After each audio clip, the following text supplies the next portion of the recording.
Hi guys, and welcome to the tutorial where we will explain how you can create a PayPal account. So let's jump right in. First, open your web browser and type PayPal in the search bar. Click on the first result, paypal.com.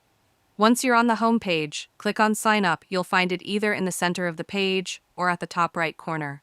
Then you will be asked to choose between personal or business account. I'll go up with personal, and then you will ask to choose your country of region, so once you select it, you'll be asked to enter your mobile number.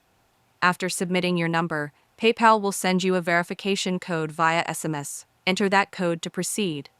Next, you'll need to fill out your profile details, including your email address, full name, and a secure password. After that, you'll be asked to provide additional information such as your nationality, date of birth, home address, and postal code. At the bottom of the form, you can choose options like staying logged in for a faster checkout, and you must agree to PayPal's terms and privacy policy to continue. Once that's complete, PayPal will ask if you'd like to start by shopping or sending money. You can choose either or skip it for now. Finally, you'll be prompted to link a debit or credit card to your account. You can either do this immediately or skip and add it later. And that's it.